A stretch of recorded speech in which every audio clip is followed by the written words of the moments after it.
Hello and welcome to Car Dealer Live. My name is James Batchelor. Now, you don't need me to tell you that sourcing stock to fill a forecourt is no easy feat. It's a daily battle to source the right stock at the right price from the auctions. Now, a new service called Dealerway could be the answer to solving those stocking headaches. Joining me are founders Steven Douglas and Scott Sibley. Hello, gentlemen. Hi, James. Hi, James. Thanks for having us on. Lovely to join. Really pleased that you've joined us today. Now, this is a really interesting app, a really interesting platform. Now, I'm keen to learn more. I've got lots of questions to ask the pair of you. Now, Stephen, let me turn to you first. Quite a simple one, possibly. Can you just give us an idea of what Dealerway is? So Dealerway it's a platform, James, that's basically derived from the frustrations that most motor dealers have felt, especially in the last few years during the COVID period, struggling to fill a forecourt with stock, struggling to find the right kind of stock, and struggling to trade cars back and forth amongst each other. So let me give you a little bit of a background. Myself, I run a dealership in Newcastle upon Tyne. Have done for the last 10 years. We're a finance heavy led dealership. Obviously, a lot of the motor trade knows Scott, Mr. Awards do there. And obviously Scott's got a very widely successful used car business. And we've been talking a while about, acquiring the right kind of stock, and also getting rid of your own part exchanges, stuff that you don't really want to retail yourself, or it doesn't quite fit your stock profile. So Scott actually got the ball rolling. He set up a Facebook group a couple of years ago now, and he named it Part X Gold, which I'm sure you're aware is obviously a little bit of a, a thing known in the motor trade amongst independent traders. So he set this Facebook group up, and it was literally just to get rid of his own part exchange vehicles.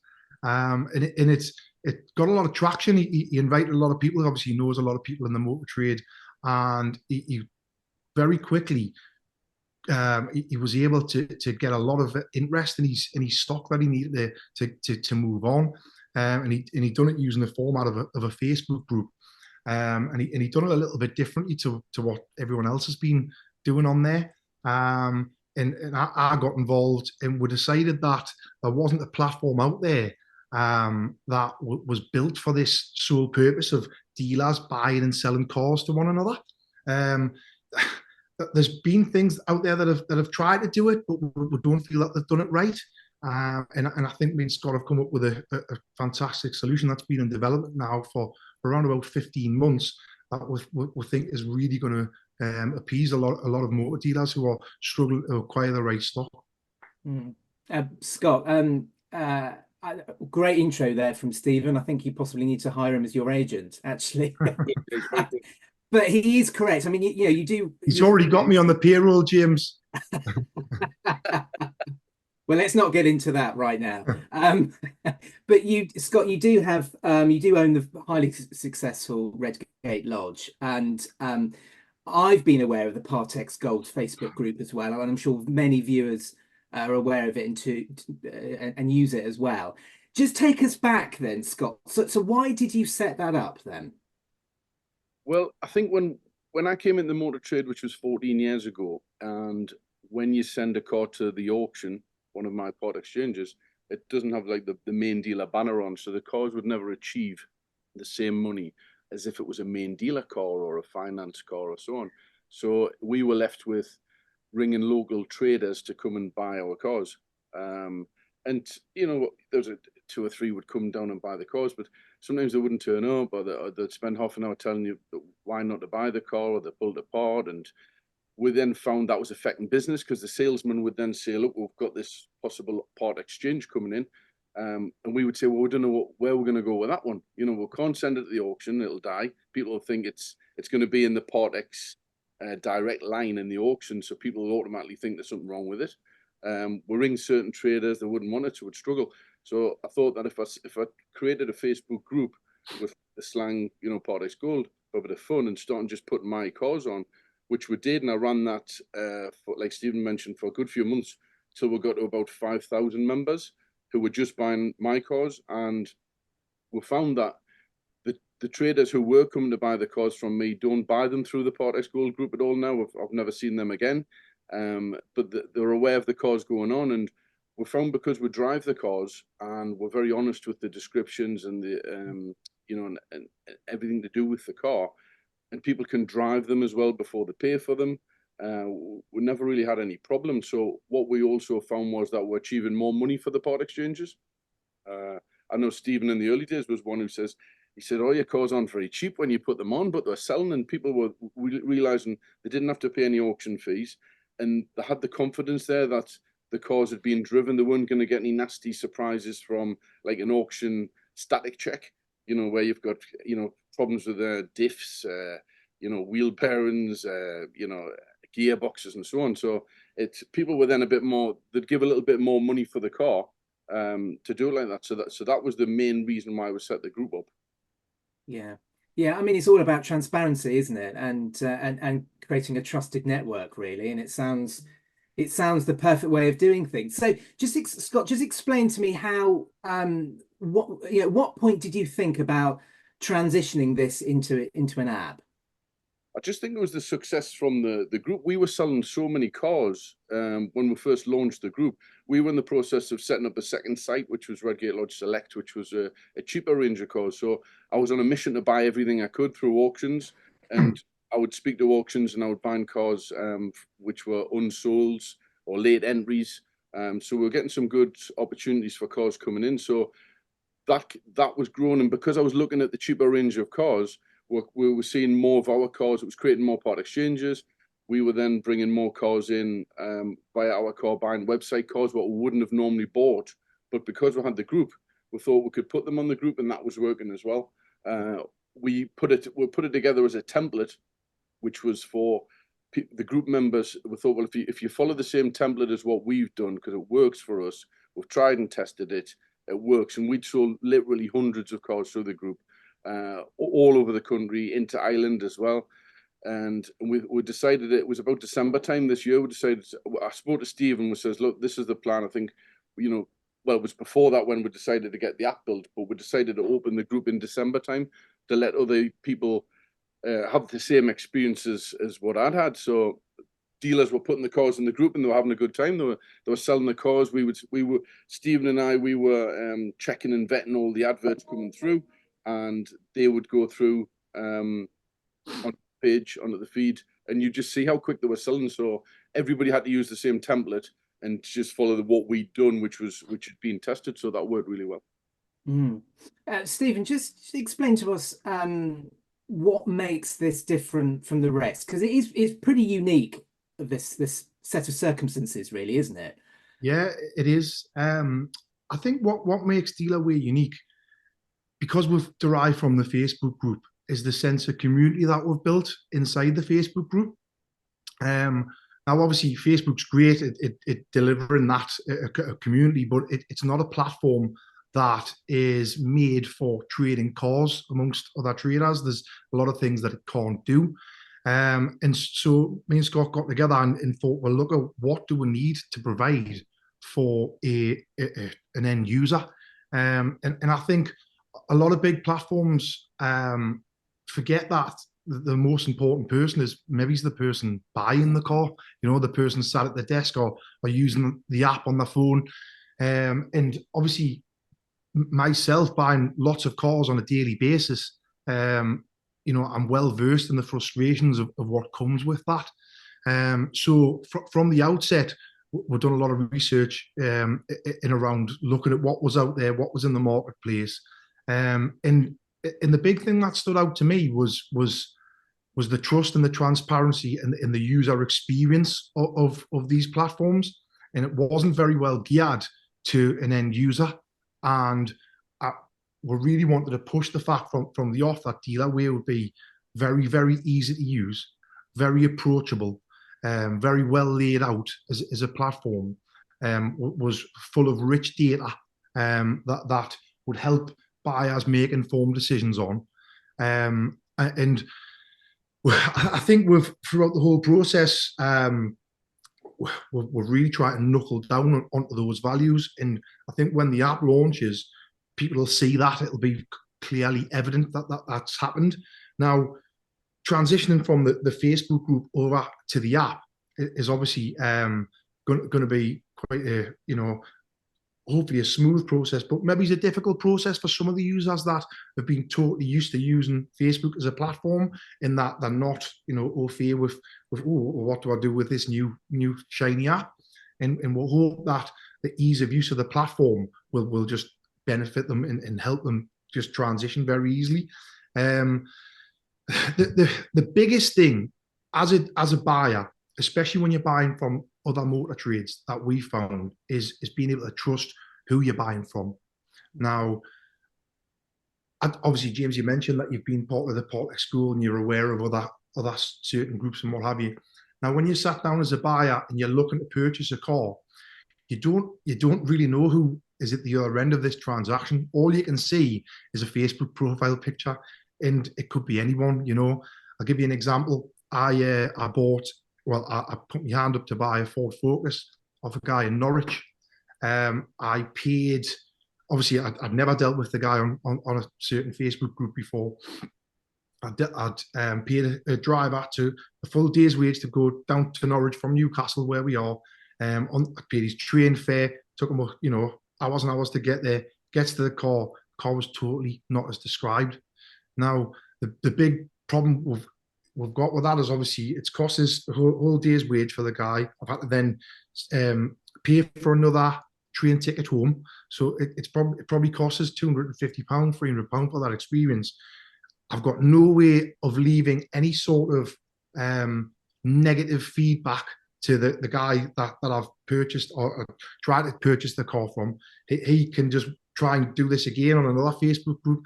What we've tried to create is a platform which forces users into describing their cars correctly, and the app holds your hand through that process, photographing your cars correctly, and again, the app just seamlessly allows you to do that. It values the car correctly, and also it's backed by a robust review system that actually, which is a little bit unique, it forces you before you progress any further to leave a review of your last transaction. So literally every transaction that's done on the Dealerway platform, you have to leave a review for the buyer, and the buyer must leave a review for a seller. And that's all backed up by a support system, because look, we understand human beings are involved. The things break down, and sometimes deals mightn't happen, and sometimes it's a he said, she said, someone's in the wrong sometimes. But we're going to try and be a mediator. We're always going to have someone in the office there to pick the phone up and try and sort out whatever an issue was between the deal.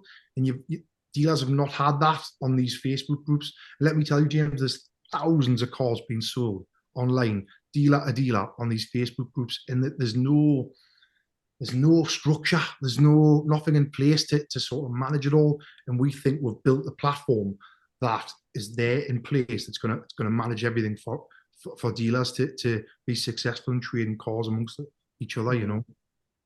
Yeah, I think that the mandatory reviews sounds really interesting, because even when there is an option for a review section on a website, quite often you get led by your heart rather than your head, and you purchase something and then you only check out the reviews afterwards, don't you? Yeah. You realize you might have made a mistake. So that sounds really interesting.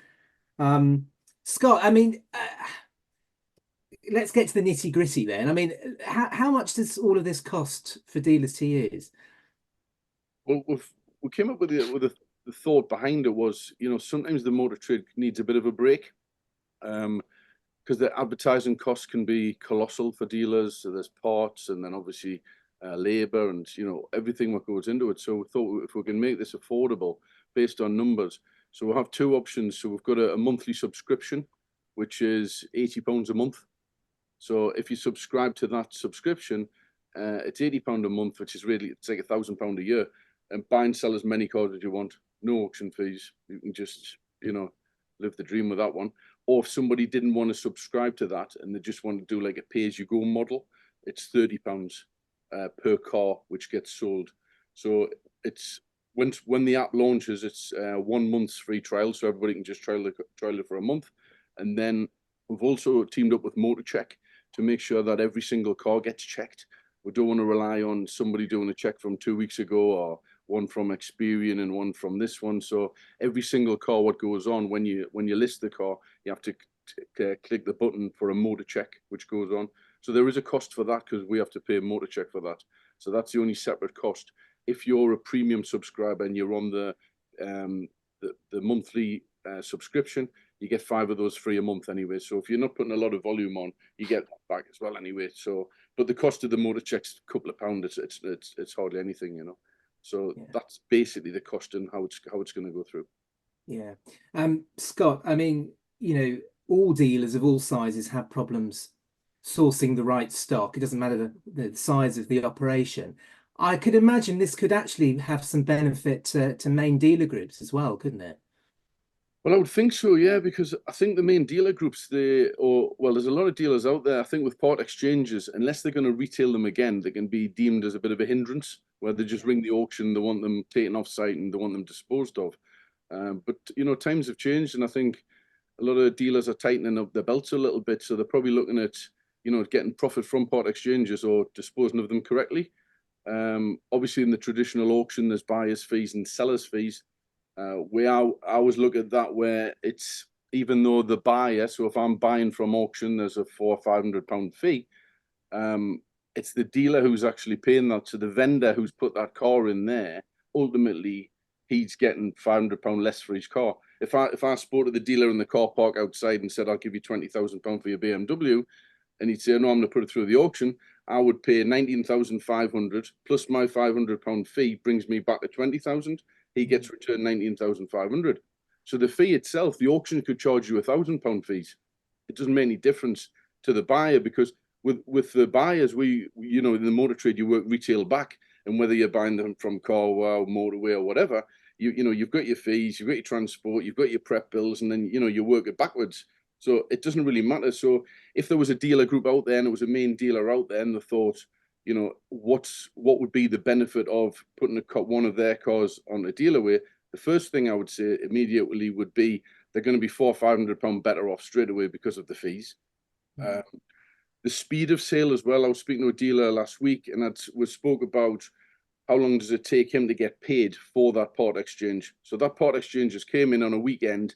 He notifies the auction on a Monday. I said to him, well, how long does it take? What's the process? And he said, well, by the time they pick the car up, it could be like Wednesday or Thursday, unless they might have somebody passing. But usually it's about 3 days, because they don't just have empty transporters. They normally book 3 days in advance. So that could be Wednesday or Thursday. And then it gets its inspection, which again, that could be, you know, it could be hitting on for Friday to then go into the Monday auction. If it's sold first auction and it was lucky enough to sell on the first auction, payment terms are usually 7 days. So he's on 14 days to get that money back in. So if he's got a lot of cars lying around, and then sometimes if they haven't sold in the first auction, the speed of sale is quite slow with the auctions. Whereas with Dealerway, dealing with an individual, like the platform, when I bought like through similar auction channels to this, you know, you want to get the cars quick. So we always, what we find is with the Dealerway Facebook group, there's cars mainly getting collected within about 3 days maximum, because we want to get the cars quicker. So basically on that one, the car's off the dealer's site straight away as well. So it frees up more space. They're getting money in the bank within 3 days. They're not waiting for 2 weeks. Also cars, things like the, you know, Jaguar Land Rover product. I know you guys announced, you know, the profitable car.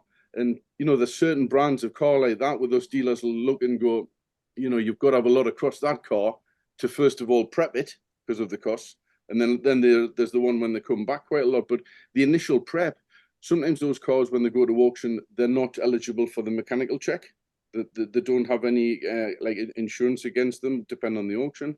And then sometimes the checks don't actually cover certain things in there as well. Whereas, you know, if you had a Range Rover Sport and the dealer put it on through Dealerway, they can put on, we've driven the car to 70 miles an hour. The gearbox is fine. The suspension's fine. Or the handbrake, you know, over and above the auction checks, which would then give a buyer more confidence in buying that car. because he hasn't got to allow so much margin in the car in case something goes wrong. That's being taken away. So now the vendor who's putting that car through, he should get more money for that car. Yeah, yeah. Stephen, I mean, have you got anything to add about the advantages of using Dealerway over a traditional auction? Yeah, I mean, first thing to note, obviously Dealerway isn't just an auction. There is an auction section to it, but you know, there's a lot of buy it nows on there, which is what the Facebook group was built on, I suppose. And we've added in the auction functionality, and I think unique to our platform rather than a traditional auction setup would be the fact that you've got the ability in your hand on the app to literally set your own auction for one of your part exchanges or your overage vehicles.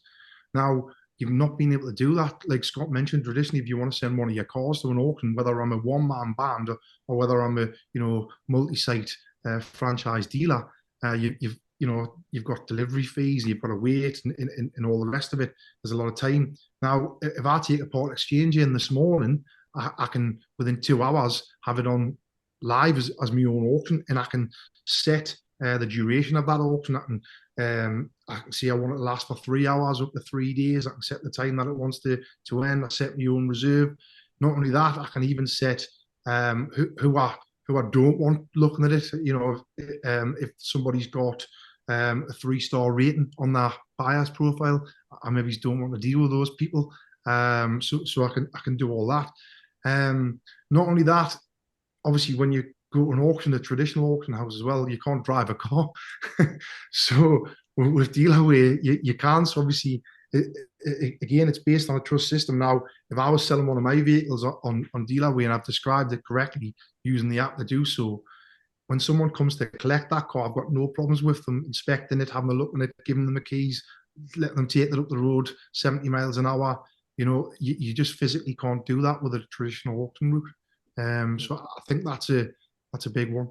I know with our cars, when we've listed our cars, that was the thing from the start, was being truthful and honest. So if you had a car and the clutch was slipping, you know, when you got to 30 miles an hour, which you would never find out if you bought the car in the auction, we're being honest, because we would have bought that car in. So our salesman's driven that car. We're aware the clutch is slipping. So we've allowed for that in our figures. So when we put the car on, we would highlight that the clutch is slipping, or it might be that there's an engine management light on, and we've run our diagnostic check, and we've found out it's a sensor. And we'll sometimes even price them up on Europarts or the main dealer how much the cost of the sensor is. So it's just being just truthful and honest. When we sell the cars now from Redcar Lodge and we put them in the group, we sell to a lot of the same buyers who come and they send us the money, which we always say to people, don't pay for anything until you've checked it and driven it. That's the rule. But with us, because they're repeat customers, they just send the money. They send the transporters, and we say, do you want to take it for a drive? No, we trust you, because you build up that rapport with people, which again goes back to the reviews, what Stephen was saying before. When the reviews start building up, and you've got the trust there, and you can read the dealer's review, you can read the dealer's profile, and you can look and say, it's a main dealer, or they're a large independent, they've sold 500 cars through the platform, and it's all great news and all that. You've got confidence to buy that car. You wouldn't hesitate. You still go down, you check it, and you drive, and you don't pay for it until you start and build up the relationship.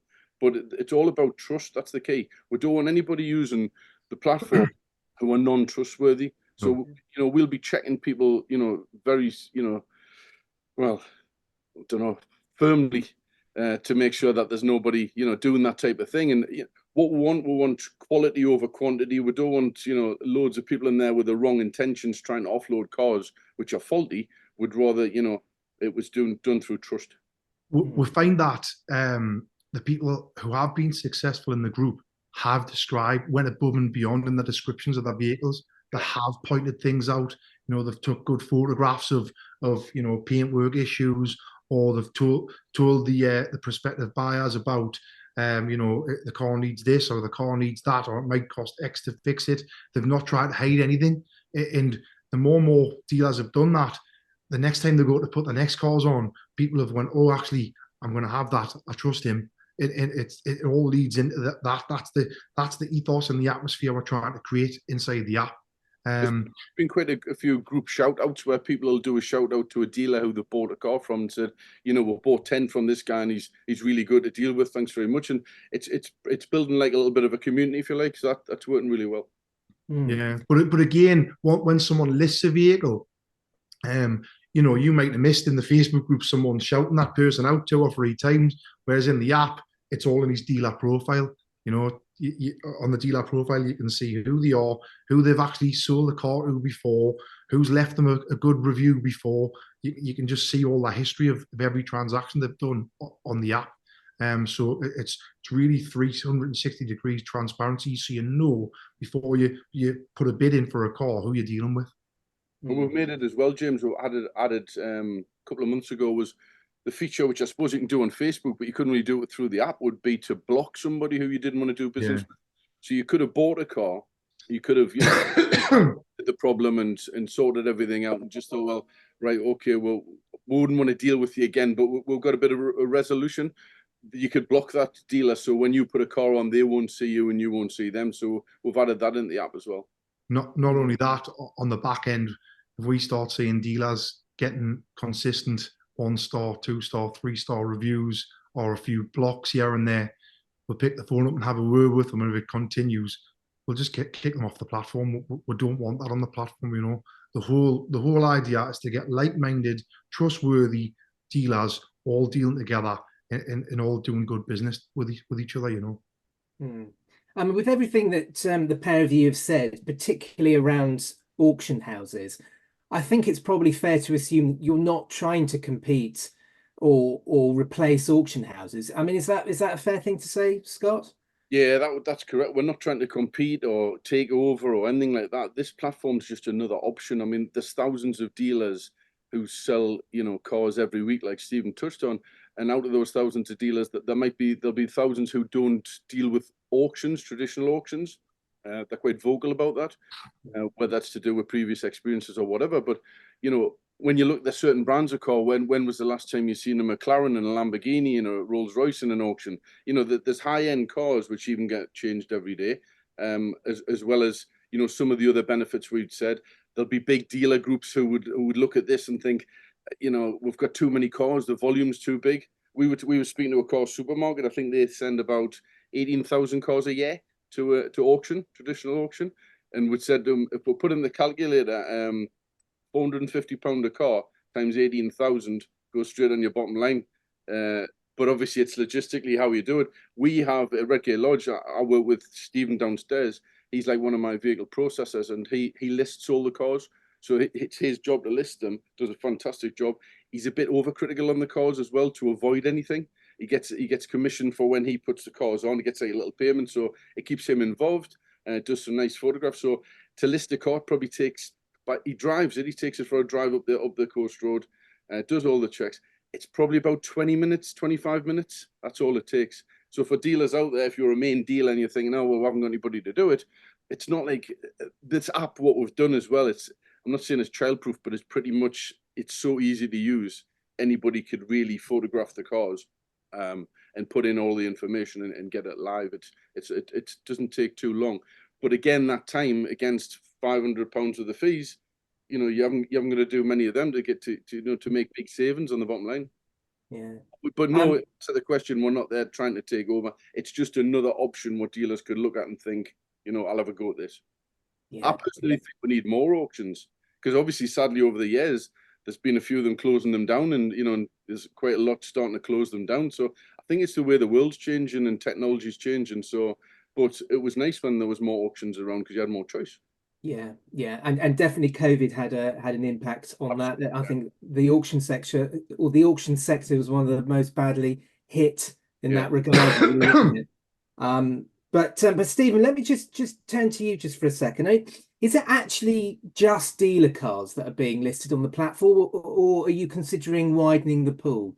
Yeah, so obviously at the moment, yes, it's inside the Facebook group. It's just dealers to dealer to dealer, but transitioning into the app, obviously we've been in discussions with a couple of finance companies about listing their repossessions and the end of contract stock that they've got on there. I think we've been talking to a leasing company about their part exchanges. There's a couple of main dealer groups who've been talking about putting their overage stock and their part exchanges on that platform. So I think as the platform grows, you know, we'll get a lot more different vendors on board with the cost savings that Dealerway can provide them. You know, so I do see it growing into more of you know, a plethora of different vendors coming on board, not just dealer to dealer. Yeah, yeah. Well, let me just stay with you then, Stephen. My last question to you, really. I mean, you know, viewers watching this, they'll be interested to know when does it launch and how do they sign up? So we should be ready to launch in August. We haven't given the exact date yet, but it will be August. And if they want to sign up, they can pre-register. So they're all ready for when the platform does go live. If they go to the website, which is www.dealerway.co.uk, and they'll be able to register on there. They need to show their ID, to upload a proof of their ID, rather, proof of that trade insurance, and there's a few other little tidbits on there as well. But it's dead easy. Wow, it sounds absolutely fascinating. I wish you the best luck with you know, launching the app. And but for today, that's all we need to have a chat about. So thank you very much for joining us. Great, thanks, James. Great, thank you very much. Thanks a Thank lot, you. Jim. Well, that's it for today's Car Dealer Live. Join us again very soon. Bye bye.